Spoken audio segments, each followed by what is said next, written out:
오늘의 코인, 오늘은 인기쟁이 토미님과 함께하는 시간입니다. 지난주에 달러가 고점이기 때문에 또 하락을 맞이할 수 있다라고 예측을 해주셨는데 너무나 그 예측이 잘 들어맞았습니다. 오늘도 토미님 바로 만나보도록 할게요. 토미님 반갑습니다. 네, 안녕하세요. 토미입니다. 오늘도 도움되는 자료 많이 준비했으니 매매 전략 세우시는데 꼭 도움이 왜 또- 되셨으면 좋겠습니다. 네, 오늘도 도움되는 자료들, 매매 전략. 왜 퍼즈님 인사말을 저랑 따라하시죠? 퍼즈님이랑 네. 항상 공감하는 건데 이 방송에서 가장 어려운 게 이 인사말 준비 아, 없는 겁니다. 맞아요. 네. 그 고충을 저희 너무나 잘 알기 때문에 네. 좋게 봐주셨으면 좋겠습니다. 네, 알겠습니다. 네, 언제나 또 도움되는 전략들 함께 해주시는데요. 오늘은 우리가 또 한번 체크해봐야 할 이슈들이 있습니다. 오펙 플러스의 감산 합의에 관한 것들도 체크를 해볼 테고요. 이 달러 인덱스가 그래도 고점을 찍고 하락을 하고 있습니다. 이 통화 정책에 관해서 많은 국가들이 비상사태였는데 이 부분이 어느 정도는 해소될 수 있다라는 희망적인 여론들도 나오고 있습니다. 과연 이 시장 어떻게 생각하실지 토미님에게 오늘 하나하나 차근차근 이야기 들어보도록 하겠습니다. 네, 가장 먼저 저희 투자자들이 가장 신경을 써야 할 인물이 이 일론 머스크에 대해서 맞아요. 최근에 이 머스크 형님이 트위터 인수 관련 딜을 던진 상황입니다. 앞서 일론 머스크는 올해 4월 트위터를 주당 54.2달러에 인수를 하는데 합의를 했다가 3개월 만인 지난 7월 트위터가 가짜 계정 관련 정보를 충분히 제공하지 않았다는 이유를 들어 인수 계약을 파기를 했습니다. 트위터를 이 일론 머스크가 종합적인 앱으로 앱 X라고 하던가 아무튼 이런 앱으로 발전시킨다는 이제 구상을 가지고 있다라고 알려져 있는데요. 일론 머스크는 이 중국의 그 위챗이라는 SNS를 좋은 모델을 꼽아 오고 있습니다. 그래서 모바일 결제 기능과 고급 메시지 기능 및 컨텐츠 제작을 위한 수익 공유 기능 등 이 서방 세계용의 위챗으로 만들겠다는 이런 포부를 지니고 있는 것 같습니다. 근데 아직 이 상황에서 트위터가 답변이 없습니다. 그리고 아직 며칠이 남았어요. 그동안 어떻게 될지 모르겠어요. 근데 또 웃긴 거는 도대체 어떤 관련이 있는지 모르겠는데 도지코인이 이것 때문에 또 많이 올랐습니다. 그래서 제가 도지코인 지금 잠깐 네. 차트를 같이 한번 보여드릴 건데요. 자, 도지코인 지금 이 차트를 보시면 이건 지금 로그 차트입니다. 네, 일봉 로그 차트인데 자 보시면 아직 딱 그 장기 하락 채널 상단 약간 밑에 있습니다. 동시에 이 파란색 하락 채널 리테스트 저항을 계속 막고 있어요. 거로 제가 봤을 때는 지금 현재 상황에서는 이 장기적인 관점에서 이 99원에서 104원 이 빨간색 박스를 상방 돌파를 성공해 준다. 그러면 어느 정도 이 장기 하락 채널의 상방 돌파가 성공하는 것이기 때문에 충분한 상승이 나올 수 있다고 생각을 하고요. 좀 보수적으로 이제 매매를 하고 싶으신 분들은 이 해당 구간이 뚫리거나 아니면 이 상단에서 저항을 한번 더 맞고 저점을 떨어지면 밑에서 매수를 진입해 보시는 걸 추천드리겠고요. 제가 보고 있는 위에 저항 구간은 129원에서 134원이고요. 만약에 또 저점을 깨고 떨어진다. 그럼 좀 장기적인 관점에서 또 지켜볼 만한, 눈여겨볼 만한 좋은 매수 자리는 67원에서 71원으로 보고 있습니다. 네. 이렇게 해서 뭐 도지코인이 간밤에 좀 급등하는 모습을 보여줬는데 좀 특이하게도 이 일론 머스크가 이끄는 테슬라 같은 경우는 또 하락을 했습니다. 그래서 이 도지코인을 매매하시는 분들께서는 어떤 매매 전략을 가져가셔야 하는지 구체적인 지지라인들 토미님께서 체크해 주셨으니까 한번 여러분들 참고를 해보시면 좋을 것 같습니다. 자, 이어서 다음 내용으로 좀 바로 넘어가 보도록 하죠. 네, 제가 매번 이제 유가 차트를 가지고 오는데 맞아요. 최근에 또 이슈가 나왔죠. 아까 잉커님이 언급하신 대로 이 오펙이 감산을 하겠다는 이런 이슈입니다. 지금 하루에 막 100만 배럴 이상의 대규모 감산을 검토 중이라는 보도가 나왔는데요. 이건 약 세계 공급량의 약 1% 정도 해당되는 규모로 2020년 3월 이후 가장 큰 폭의 감산이라고 알려져 있습니다. 이 감산을 주도하고 있는 게 지금 현재 러시아라는 소문이 돌고 있어요. 그래서 서방 국가들이 또 가만히 있을 리가 없겠죠. 미 의회에서 이 오펙에 또 대항할 방법을 강구할 가능성이 높다고 합니다. 그래서 최근에 약간 좀 늘렸지만 아까 말씀하신 대로 이 강달러가 지속되는 이 상황에서 다시 이제 유가가 오른다면은 또 물가 상승 압력이 다시 커질 우려가 생깁니다. 그러면 또 다시 이제 연준을 포함한 각국의 중앙은행들의 그 긴축 강도가 더 거세질 가능성이 높겠죠. 자, 그래서 같이 또 5일 차트를 또 볼 건데요. 제가 매번 이슈만 다 다르고 뒤에만 차트를 다르다 보니까 좀 이상하더라고요. 그래서 제가 좀 섞어가지고 오늘 준비를 해왔습니다. 일단 5일 차트를 먼저 제가 지난번에 갖고 왔던 이게 5일 차트인데 제가 언급드렸던 1차 지지 구간과 2차 지지 구간에서 각각 어느 정도 반등이 나온 상황입니다. 이렇게. 자, 그리고 지금 제가 예전부터 그거 왔더니 빨간색 하락 채널에서 계속 저항을 받다가 이번에 지금 상방 돌파를 해 주었습니다. 그래서 차트상으로도 정말 신기하죠. 정말 차트상으로도 딱 더 추가 상승이 나올 수도 있을 법한 상황입니다. 그래서 이 이슈들이 되게 신기해요. 기술적 분석에 녹아 들어 있습니다. 너무 쉽게요. 네. 자, 아무튼 이 빨간색 하락 채널을 상방 돌파를 했지만 다시 또 기술적 분석 관점에서 보셔야 될 게 이 초록색 또 하락 채널이 바로 위에 있어요. 그로 제가 보기에는 이 89에서 90달러를 상방 돌파를 한다. 그러면 추가 상승이 나올 수도 있겠지만 여기를 상방 돌파를 하지 못하고 저항을 받고 좀 조정이 나온다. 그러면은 조금 더 그렇게 불리시하게만 보지 않아도 될 것 같습니다. 제가 보고 있는 이 저항 구간 두 가지 말씀드리자면 첫 번째로는 이 하락 파동의 0.382 되돌림 구간인 93에서 94달러 그리고 0.5 피보나치 되돌림과 전 매물대가 겹치는 자리인 이 109에서 101달러 이렇게 두 개 보고 있으니까요. 이제 유가가 거기까지 도달을 한다면 저항은 어느 정도 받을 만한 이제 여력이 생긴다 이렇게 해석을 하시면 될 것 같고요. 바로 제가 다시 돌아가서 아무튼 지금 보시면 유가가 어느 정도 빨리 잡혀야지 이제 인플레이션이 또 잡힌다는 소리기도 한데 어떻게 보면 이게 또 안 좋은 소식이기도 하겠죠. 저희 이제 어떻게 이렇게 인플레이션을 잡아야 하는 입장에서는 그래서 이 부분들도 함께 자주 체크를 해주시면 좋겠고요. 자, 먼저 제가 이제 다음 주 목요일 날 CPI 발표가 있어요. 항상 또 귀신같이 목요일 날. 그래서 다음 주 목요일 저녁 9시 반에 CPI 발표가 있으니까 지금 예측치가 다 떴습니다. 왼쪽에 있는 거는 일반 CPI이고요. 오른쪽에는 근원 CPI인데 CPI, 네. 자, 보시면 예측치가 8.1 그리고 근원이 예측치가 6.5인데 보시면 근원 CPI는요. 좀 올랐습니다. 전보다. 그래서 지금 소문이 또 돌고 있는데 CPI가 이번에 좋게 나올 거다라는 또 소문이 돌고 있어요. 이 예측치보다 하회하는 것이다. 발표가 나올지 않을까. 근데 또 이 예측치도 바뀔 수가 있습니다. 그래서 계속 이거 부분도 체크를 하셔야 될 것 같고요.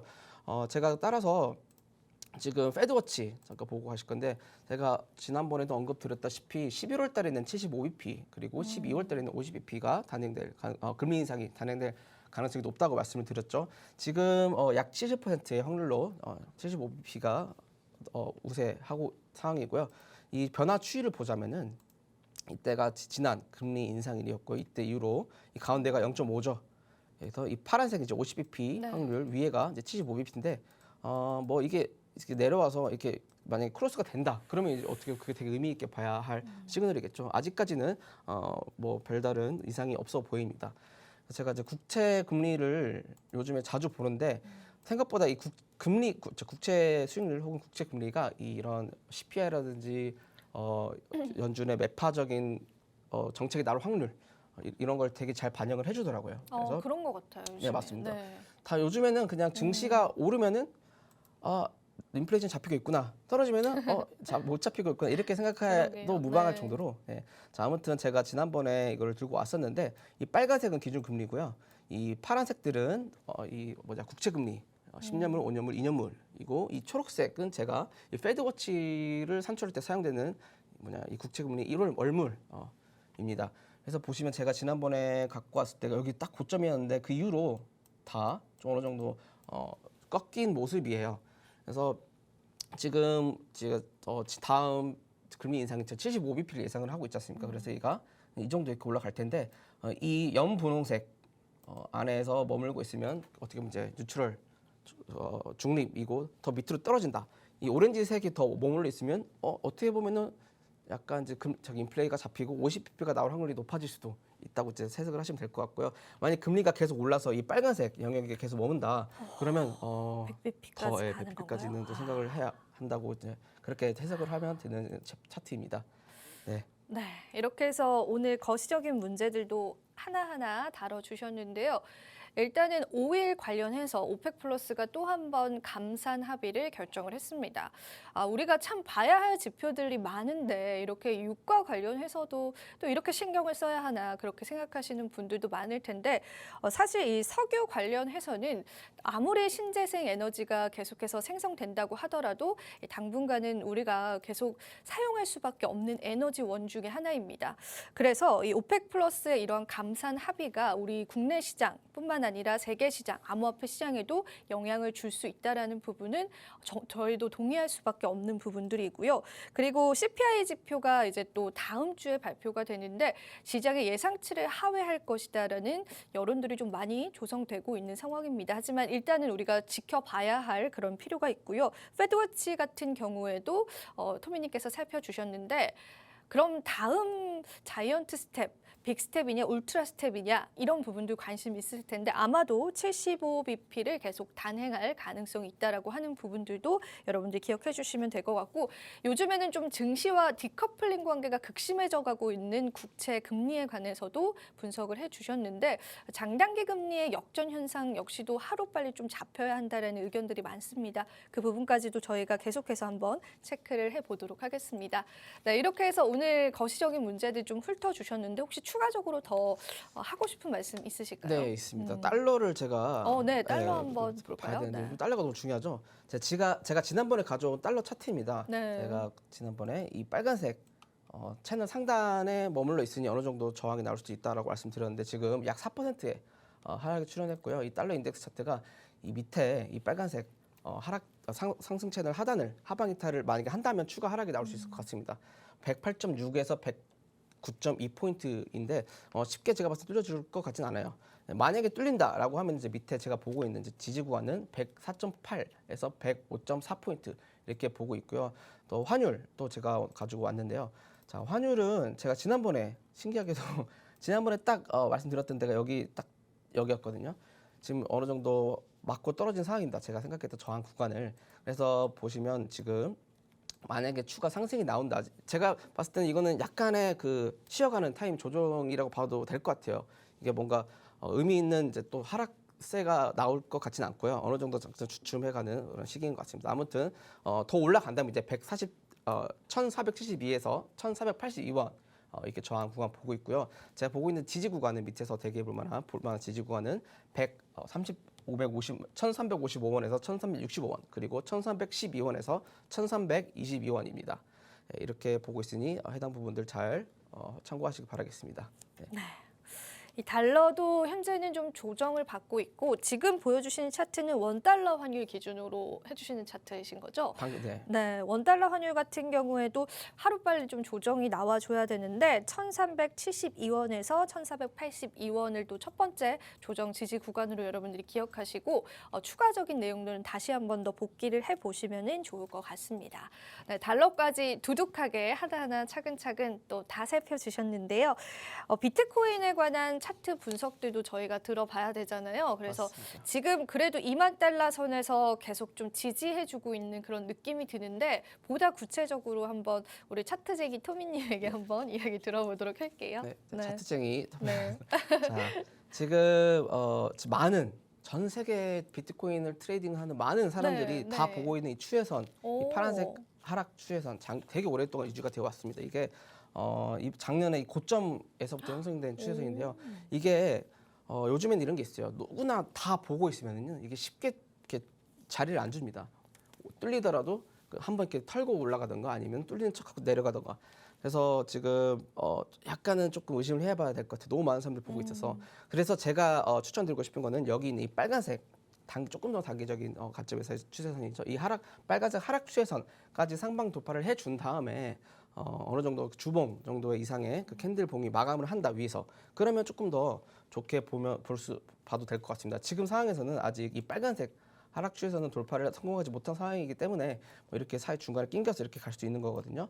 그래서 조금 더 지켜봐야 될 것 같고요. 더 단기적으로 들어간다면은 제가 여기 보시면 이건 4시간 봉입니다. 지금 이 장기 천장 약 2400에서 2500불 정도 되는데 여기서 지속적으로 지금 저항을 계속 받고 있습니다.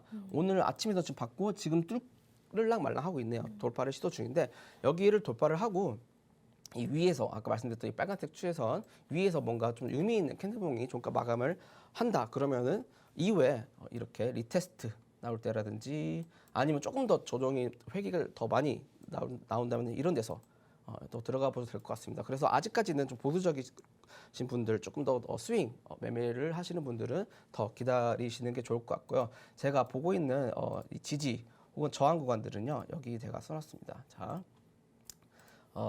일단은 먼저 제가 이 2580불에서 2580불에서 2870불 이 빨간색 박스를 상방 돌파를 해줘야지 아까 말씀드렸던 이 빨간색 하락 추세선을 돌파를 하는 겁니다. 지금 상황에서는 제가 보고 있는 이 지지 구간은 19,280불에서 19,540불 여기인데요. 여기는 이 보라색 채널 하단과 이 파란색 채널 추세선 리테스트 지지 구간이 겹치는 자리입니다. 여기를 만약에 이탈을 한다, 그럼 또 이 베어리시 플래그가 또 나올 수 있으니까 만약에 여기서 이제 뭐 매수라든지 롱을 진입하실 분들은 손절가를 좀 타이트하게 잡으시는 게 좋을 것 같고요. 제가 봤을 때는 만약에 추세선을 돌파 성공을 못하고 하방 이탈이 나온다. 그러면은 일단은 이 여기 밑에 있는 빨간색 박스인 17,430불에서 17,720불의 지지가 이루어질지가 가장 중요할 것 같습니다. 여기가 지금 전 바닥이기도 하거든요. 여기까지 이제 지켜주지 못한다. 그러면 제가 밑에서 보고 있는 조금 더 매력적인 지지 구간은 15,230불에서 15,530불 그리고 13,530불에서 13,930불 이렇게 보고 있고요. 만약에 이 추세선은 상방 돌파를 성공을 한다라고 하면은 일단 이 가운데서는 그렇게 저항 구간을 찾기가 조금 애매해요. 왜냐하면 이런 추세선 상방 돌파로 인한 큰 상승이 나올 수 있기 때문에. 근데 조금 위에 제가 보고 있는 눈여겨보고 있는 저항 구간은 13,770불에서 14,130불 여기 이렇게 보고 있으니까 매매 전략 세우신데 잘 참고하시기 바라겠습니다. 네, 이렇게 해서 오늘 비트코인 분석까지 들어봤는데 알트코인 분석은 저희가 시간 관계상 좀 어려울 것 같아서 알트코인 분석은 토미님이 또 개인 채널에서 이어서 추가적으로 해주신다라고 합니다. 일단 비트코인 같은 경우에는 현재 단기 천장을 좀 뚫지 못하고 있는 상황입니다. 그게 24,000불에서 25,000불이다라고 하는데 이 단기 천장이 좀 뚫려야지 그 다음에 또 다른 추세들이 좀 나올 수 있을 것 같고요. 그리고 만약에 19,280불에서 19,540불을 이탈할 경우에 우리가 또 한 번 지지선들을 잡아가면서 매매 전략을 다시 한 번 더 세워봐야 한다라고도 말씀해 주셨습니다. 네, 오늘 이렇게 해서 거시적인 관점부터 또 차트적인 분석들까지 보다 상세하게 한번 이야기 들어봤고요. 오늘도 좋은 정보 주신 토미님께 다시 한 번 더 시청자분들을 대신해서 깊은 감사의 말씀 드리도록 하겠습니다. 네, 오늘 저희가 준비한 소식 여기까지고요. 마지막으로 본 방송에서 제공하는 정보는 투자 판단에 대한 조언일 뿐 가치 판단과 상승 하락을 보장하고 있진 않다라는 점 다시 한번 유의 부탁드리고요. 저와 토미님은 다음 주 이 시간에 다시 찾아뵙도록 할게요. 오늘도 시청해주신 여러분 고맙습니다.